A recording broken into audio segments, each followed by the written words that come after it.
Akhir. Dan alhamdulillah hari ini kita sudah sampai di bulan yang juga mulia, yaitu bulan Rajab. Tepat hari ini hari ketiga Rajab.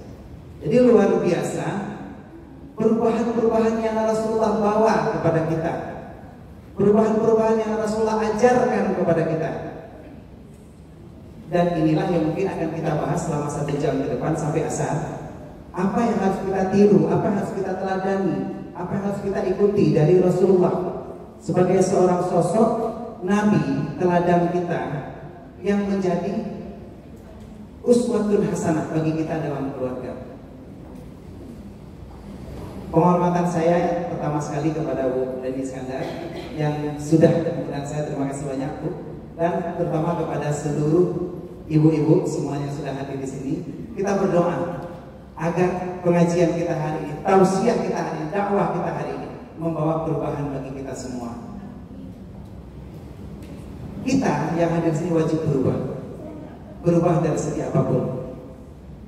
Alhamdulillah hari ini kita di sini sudah pada pakai jilbab semuanya, dan alhamdulillah semuanya bajunya seragam. Artinya apa? Kita sudah tampil muslimah. Tapi sebenarnya yang jadi agak kadang-kadang sedikit gak enak bagi saya. Tadi Bu Leni telepon saya masih di galon. Jadi waktu masih di galon tadi, saya berpikir saya harus cari kostum yang bagus, cari baju yang bagus untuk ngajar ngaji di sini. Jadi lagi saya pikir-pikir tadi kemana saya? Karena memang waktunya mepet Bu. Toko pada tutup, harus ke depan juga sudah ada lagi. Saya cari baju gak ada. Akhirnya walaupun dengan bermodal ya jaket jas alma mater, saya mohon maaf tadi cuma pakai baju kaos ya Bu ya, pakai baju kaos di dalam, artinya ya memang kurang sopan.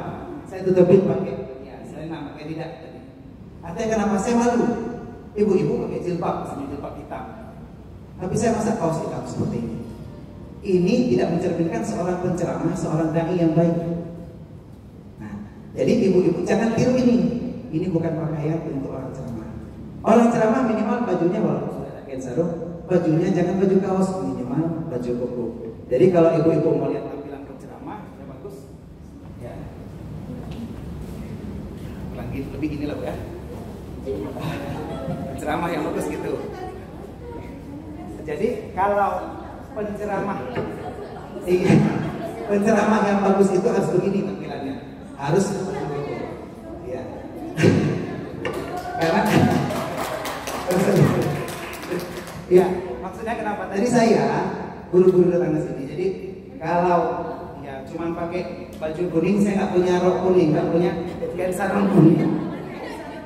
Kain sarung kuning ya. Tapi masalah dalaman ya nggak apa-apa ya. Ya ada dalam kain sarung, apakah celana segala macam apa-apa. Yang penting ini bajunya sudah kasual. Nanti untuk ngajar saya sudah pede. Tadi nggak enak sebenarnya. Boleh telepon saya di situ, saya masih pakai baju kaos. Aduh, ini boleh ditelepon agak cepat sedikit. Sebenarnya masih keburu nyari baju, tapi alhamdulillah dalam sekian detik masih saya ganti baju. Terima kasih besar. Ya. Tadi udah lari. Nah, jadi kebetulan sudah pada kenal semuanya ya? Sudah pada kenal ya? Nah, Bu Leni ada sedikit bertanya. Kalau belum kenal, saya perkenalan dulu. Karena tak kenal maka taruh ya. Kalau disayang-sayang, sayang istri orang, suami orang ya. Tak kenal maka taruh, kita taruh ya. Nama saya sedikit sama Ibu. Nama saya Tengku Haji Mirza Gunawan SD MLB. Jadi saya S1-nya sama Ibu, sama di ujian. S2 saya di UD di tempat tadi yang kita ngomongnya. Saya bekerja dulu selama selaku Sekjen Tasawuf, Sekretaris Jenderal Tasawuf. Tasawuf itu ormas Islam yang mengajarkan 3 komponen utama, yaitu ilmu tasawuf, tauhid, dan fikih. Bahasa sekretarisnya. Di Lubs Mawai ini kegiatan kita mengajar di setiap pesantren, masjid, dan juga tempat-tempat. Tadi saya kebetulan siang baru mengajar sebelum duhur tadi di LB di Penjara, saya mengajar di situ. Jadi kita ngajar di mana-mana, dan kebetulan saya juga PNS di kantor Bupati, lagi sama Pak Iskandar juga sama Pak. Alhamdulillah, kalau ada yang mau lihat profil saya, boleh berteman di Facebook saya Mirza Gunawan. Kalau di mau nonton video-video saya sebelumnya, nanti video ini juga tayang. Video saya itu di channel YouTube saya Mirza Gunawan juga. Kalau mau di Instagram kembali tapi Gunawan Mirza. Jadi nantinya pasti tadi saya sudah komunikasi dengan Lenny. Kita nanti akan bikin acaranya lebih meriah.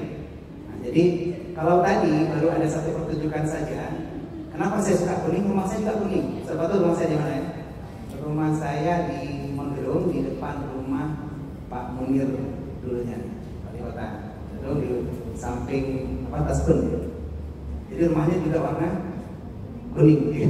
Warna kuning yang ada kacanya bulat seperti sarbaza.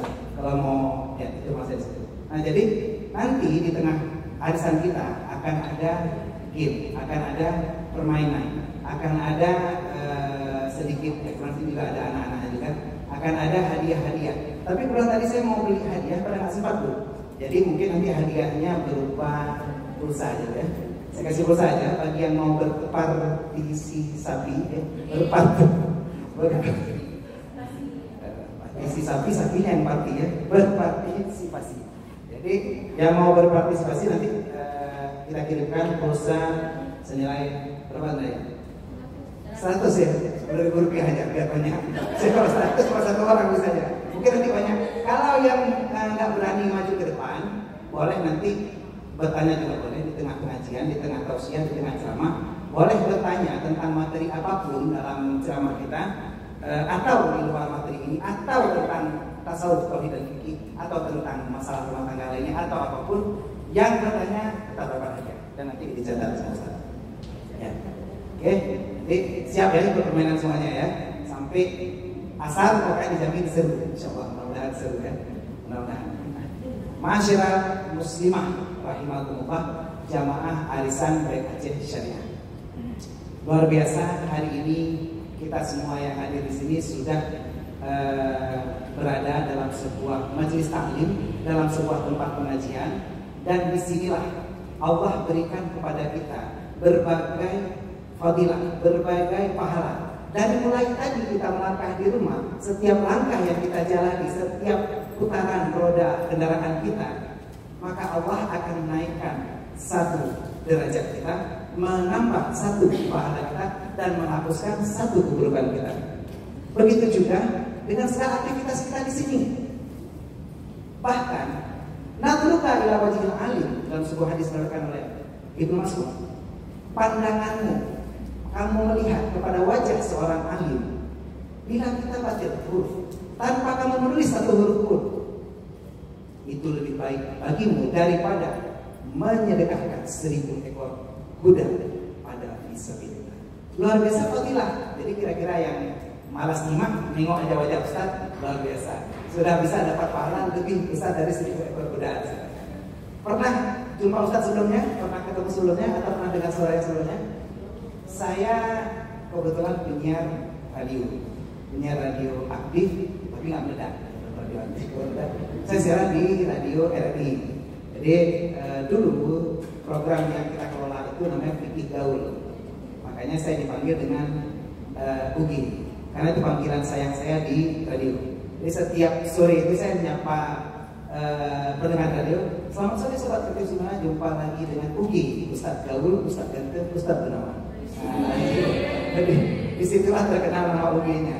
Jadi kalau bapak atau ibu pernah pergi DPS atau SRPS, SDB, S2B, SRS, itu mungkin akan jumpa juga dengan saya, karena saya pengurus di Gerakan Suku. Kebetulan dulu pulang dari Tanah Suci, kemudian saya pergi haji dengan Baik Aceh juga tahun 2013. Pulang dari situ kita dengan Abdul Asnawi menggagas pertama SRS. Nah dari SRS itu semua berlanjut. Tugas kita adalah bagaimana dakwah, misi dakwah ini tetap berjalan, dan dari situlah kita menyebar ke seluruh majelis taklim. Bahkan kalau ibu-ibu kira-kira nanti mau ngundang ke acara di rumah, acara ulang tahun anak, ataupun yang mau tausiah singkat, kadang-kadang ada permasalahan di rumah, anaknya batal atau suaminya batal. Iya, nanti kita akan bahas itu. Jadi permasalahan ini bisa diundang ke rumah, dan biayanya berapa Ustaz? Jadi saya tidak pakai biaya. Artinya saya datang sini pun Bu, hari ini saya nggak mikirin biaya. Saya tahu namanya undang saya BAC Syariah, tapi jujur Bu, saya datang ke sini betul-betul Bu, nggak mikirin amplopnya, nggak mikirin biayanya. Kenapa? Bukan karena saya hebat, karena yang bikin biaya kan panitianya Bu. Kalau saya mikirin biaya, saya jadi panitia dong Bu. Jadi saya tinggal terima saja Bu, nggak usah mikirin lagi ya. Dan alhamdulillah, sebagai informasi deh Bu, sebenarnya hari ini saya pernah telepon Ibu sekitar 4 hari yang lalu. Tapi untuk tahu aja Bu, hari ini Bapak PLT Gubernur Aceh, Insinyur Nova Irian Syah beliau guru saya di teknik, bersama Pak Kapolres Sekda Aceh hari ini mengadakan rapat di Banda Aceh karena mengenai evaluasi kinerja pejabat. Kita di Luar Sungai kemarin baru mutasi, Aceh Utara mungkin akan mutasi juga. Jadi hari ini pukul 3 saat ini juga ini sedang diadakan rapat di Banda Aceh di Prabowo Gubernur oleh Bapak PLT Gubernur dan Pak Sekda untuk membahas kinerja pejabat. Tapi saya memilih untuk tidak hadir di sana dan memilih hadir di sini bersama ibu-ibu semuanya dari BAC Syariah. Ini nggak usah tepuk tangan. Saya cerita aja buat sana ada apa. Dan saya memilih hadir di sini karena di sana saya nggak diundang Bu. Saya bilang aja, saya kan nggak diundang. Saya bilang di sana ada acara, tapi saya nggak hadir karena nggak diundang. Kasihan Bu. Ya, saya nggak diundang. Jadi ada jangan diundang saya sini aja sih. Ya alhamdulillah, ibu-ibu semuanya dirahmati Allah. Dalam rumah tangga ada 3 pilar utama yang membangun keharmonisan, keutuhan dan kebahagiaan rumah tangga. Dan itu kita tahu semuanya ada 3 sendi atau 3 pilar. Yang pertama suami, yang kedua anak, dan yang ketiga istri. Dan kita sendiri di sini. Dalam kesempatan sekali ini mungkin kita akan bahas 3-tiganya dan aspek agama yang ada di sini. Semuanya sudah pada berkeluarga di sini? Sudah. Ada yang masih jomblo? Nggak ada lagi ya? Oke, nggak di sini. Pasti nggak di sini karena sini ada wanita ya. Kalau jomblo di bawah ya. Ya untung deh nggak ada jomblo karena memang di dalam tubuh manusia itu ada 360 sendi. Dan sendi yang paling menyakitkan itu sendirian. Untuk kita nggak lagi ya, alhamdulillah selamat tinggal jomblonya nggak lagi, alhamdulillah. Nah, dalam rumah tangga kalau mau harmonis, mau bahagia, mau sakinah, mawaddah warahmah, yang pertama suami harus punya akhlakul karimah. Yang kedua, anak harus punya iktikad yang baik kepada Allah. Dan yang ketiga, istri harus bisa jadi ahli ibadah. 3 hal ya. Yang pertama, suaminya punya akhlakul karimah. Yang kedua, anaknya punya tauhid kepada Allah. Dan yang ketiga, istrinya bisa beribadah kepada Allah. Artinya punya ilmu beribadah kepada Allah.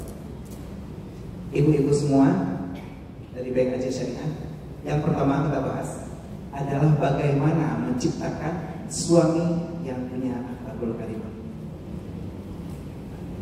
Dalam rumah tangga kita dihadapkan pada problema adab, dan juga Islam mengatur wanita itu dipilih, bukan memilih. Dalam hadis Rasulullah dikatakan, kalau kamu mau melamar wanita, kamu mau melamar wanita, kamu mau beristri seorang wanita, tungkahul mar'atu bi arba'in. Kalau wanita menikahi, dilihat tempatnya, 4 perkara. Li jamaliha, bagi cantiknya. Yang kedua, bagi maliha, bagi hartanya. Li maliha. Yang ketiga, li nasabiha, dan keempat, wali diniha. Tapi keempat hal ini ternyata juga harus ada pada laki-laki. Jadi kalau kita wanita ingin punya suami dulu, seharusnya kita harus memilih 4 hal ini. Pertama, pastikan suaminya ganteng. Ya, walaupun bukan Uki Ustaz ganteng, tapi bolehlah maksudnya. Jangan sampai suami kita udah jelek, pendek, pesek, pantatnya tonggeng, teh lagi, hidup lagi ya. Pada waktu nggak apa-apa masih bisa cari yang lain. Hidup lagi. Nah, sekarang pertama harus ganteng dulu. minimal ya agak sanggup lihat lah. Minimal jaga kebersihan, jangan juga sampai jorok-jorok kali. Nggak sikat gigi apa, tapi jangan sampai 3 hari lah. Nah, kalau misalnya suami, sekarang sudah jadi suami kan nggak mungkin ini, minimal diatur agar kita bersih. Karena Islam mengajarkan kita untuk selalu bersih.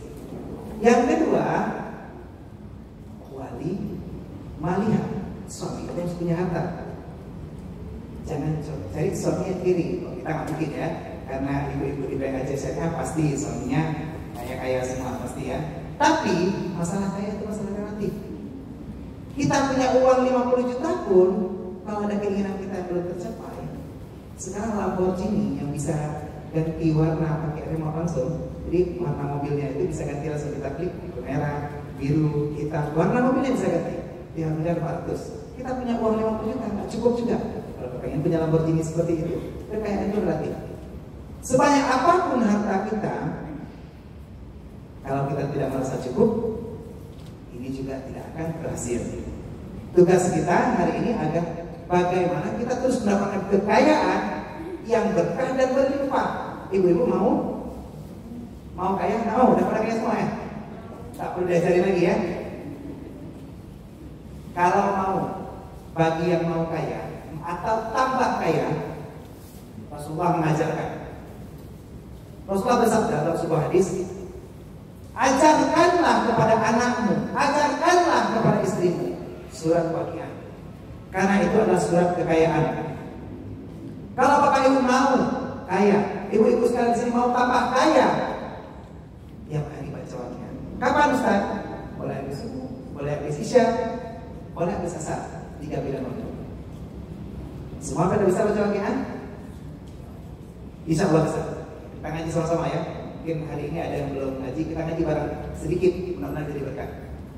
A'udzu billahi minasyaitonir rajim. Bismillahirrahmanirrahim. Idza waqa'atil waqi'ah laisa liwaqa'atiha kadhibah khafidatur rafi'ah. Berapa orang itu? Satu cuma ya? Yang lain pada nggak bisa ya. Nanti ya nggak bisa nggak apa-apa, sambung saja di rumah, buka Al-Quran, cari suratnya. Surat Waqiah itu surat kekayaan. Sebagian ibu-ibu punya problema, saya nggak tahu ibu-ibu di sini. Ustaz, kami nggak mau suami kami tambah kaya. Karena kalau suami kami tambah kaya, biasanya yang nikmati malah perempuan lain. Ada yang seperti itu? Banyak loh ya. Ya, sebentar saya pindahin ke kameranya. Ya, jadi ada posisi di mana perempuan tidak ingin suaminya bertambah kaya. Kenapa? Karena wanita itu diuji saat tidak punya apa-apa, sedangkan suami diuji saat sedang punya segalanya. Ya, terlihat pengalaman. Nah, jadi terkadang kita lihat suami itu kalau sudah punya uang cenderung poligami. Main poli boleh, jangan poligami. Ya, poli boleh, olahraga ya, bagus. Tapi jangan poligami. Nah, poligami ini yang dilarang, bukan dilarang. Artinya kalau ada penzaliman di sini, ada orang yang tersakiti di sini. Fankihu ma tabalakum minan nisa'i matna wa thulatha wa ruba'. Nikahi siapa yang kamu cintai daripada wanita? Boleh 2, 3, 4. Tapi ayat lanjutannya kita lupa. Fa in khiftum alla ta'dilu fawahidah. Kalau kamu takut tidak bisa adil, maka cukup 1. Nah, jadi bagi orang-orang yang mendukung poligami, dia nggak ingat lagi ayat keduanya. Pernah ada satu cerita, seorang ayah, seorang bapak, dia pergi sama anak laki-lakinya ke sebuah khutbah Jumat, sebuah sholat Jumat. Nah, di situ si ustadznya, si khatibnya berceramah. Seorang sahabat Rasulullah datang lalu bertanya, "Ya Rasulullah, wahai Rasulullah, siapakah yang paling pantas aku hormati, aku berkhadam kepadanya dari orang tuaku?" Rasulullah bertanya, "Apakah ibumu masih hidup?" "Masih." maka yang paling pantas pertama adalah ibumu. Siapa lagi? Kata sahabat tersebut. Yang kedua ibumu. Tsumma ya Rasul. Lalu siapa lagi ya Rasul? Ibumu kata Rasul. Tsumma ya Rasul. Siapa lagi? Bapakmu. Nah, jadi si bapak ini yang dengan khutbah begitu pulang dari rumah, dia bilang sama anak laki-lakinya, "Nak, tadi kamu ada dengar ceramah khutbah Jumat? Ada. Berapa kali dibilang ibu? 3. Bapak 1. Berarti ibu berapa? 3. Bapak 1. Bilang sama mama kamu ya di rumah, ibu 3, bapak 1. Sampaikan ke ibu kamu di rumah." Nah, begitu disampaikan seperti itu, si ibu kebetulan lagi masak. Begitu ibunya lagi masak, datang anaknya, "Nak, ngapain kamu di sini? Tak sholat Jumat, udah pulang bu." Terus apa? Kata bapak, 3 ibu, 1 bapak. Si ibu mengerti maksud daripada bapaknya. Oh gitu ya. Berarti maunya 1 bapak, 3 ibu ya. Kata bapak gitu. Oke. Nah, ada lihat mama lagi ngapain? Lagi masak. Mama lagi ngapain? Potong sayur. Sayur apa? Terong, mak. Nah, sekarang kalau terong ini 1, lalu mau kita bagi 3, caranya gimana, nak? Ya, dipotong. Sampaikan kepada bapakmu. 1 terong kalau mau dibagi 3, iya, dipotong. Ya, kita langsung di sini ada gambarnya. Ini terong ya. Bukan kita tadi, ini terong, gambar terong. Nah, di sini ada nampak gambarnya. Terong sekar. Nah, terong ini biasanya nggak apa-apa, kita sudah kupas sama cabai-cabian ya, baru masalah. Jadi kalau terongnya nggak apa-apa. Nah, hari ini kita akan sedikit bermain. Gambar terong ya. Terong sekar ya. Tadi ngantuk saya lihat, makanya diajak main. Ini saya butuh 1 orang, 1 orang saja untuk mendampingi hidup saya selamanya. Oh, ada dulu. Ya enggak, untuk mendampingi di sini maksudnya, enggak selamanya. Iya. Ya, mantap. Pulpen mana tadi? Ada punya pulpen?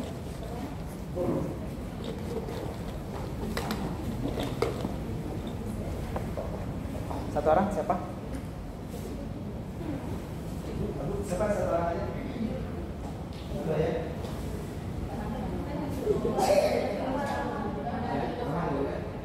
Saya betul. Iya, saya dampingi saya. Ini selamanya apa? Sekarang aja, sebentar aja.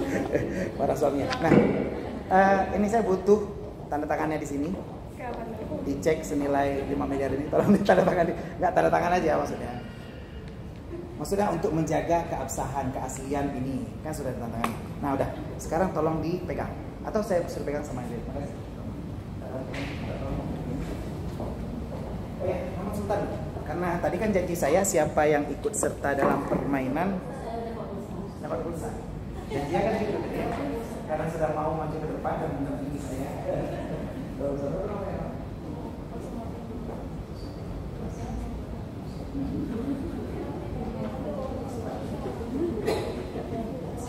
Tunggu ya. Ya kartu halo ya.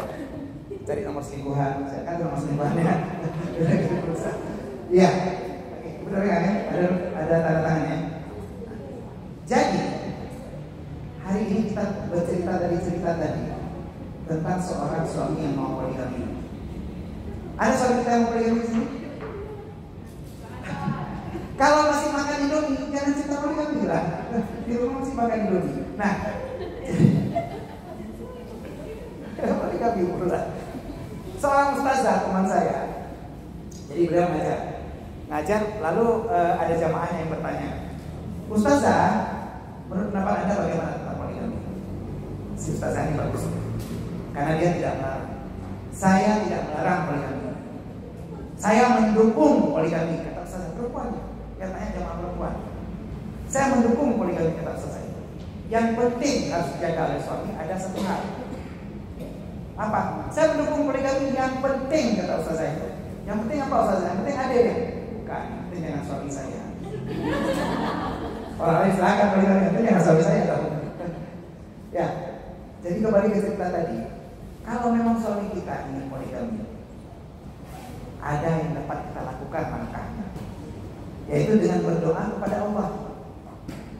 Karena hanya Allah yang muqallibal qulub, yang maha membolak-balik hati. Jadi tugas kita sekarang ini bukan melarang dia, silakan pergi kemana saja. Tapi saya punya Allah yang bisa menjaga. Tidak perlu diembok saat dalamnya. Tapi cukup kita berdoa. Kalau mau dipakai ke tempat lain, jumpa cabai-cabian pun tidak punya misi lagi. Mau dikasih tahu doanya?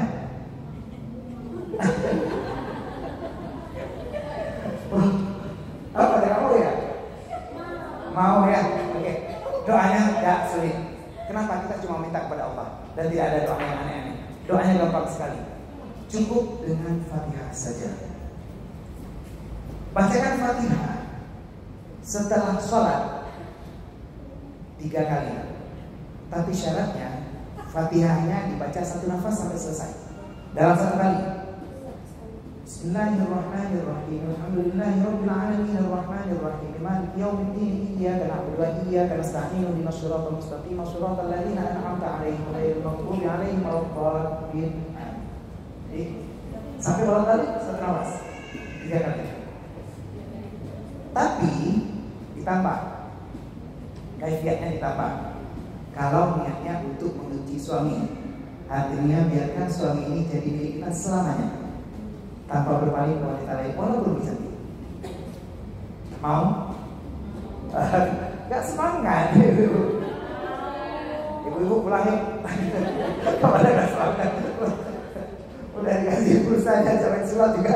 Ya, oke. Jadi caranya saat membaca iyyaka na'budu wa iyyaka nasta'in, kepadamu ya Allah kami menyembah dan kepadamu kami mohon pertolongan. Di saat itu bayangkan suami saya hanya milik saya. Kalau dia berpaling dari saya, maka jangan biarkan dia berpaling dari saya. Boleh bayangkan apa saja, boleh bayangkan dia nggak suka lagi wanita, atau yang ekstrimnya kayak saya cerita tadi, nggak berfungsi lagi sama orang lain.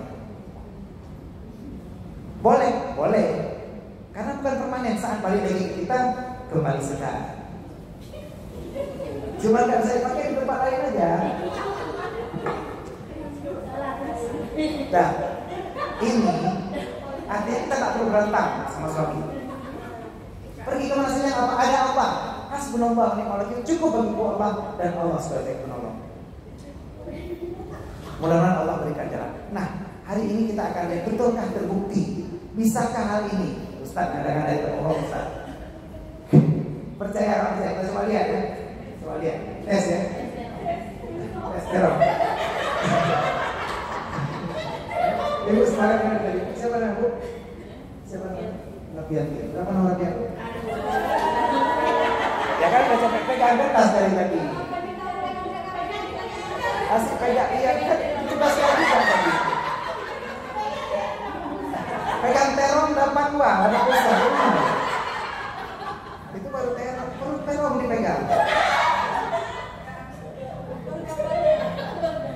Iya, ada 3 orang mahasiswi pergi beli sayur, ada tukang sayur lewat, sayur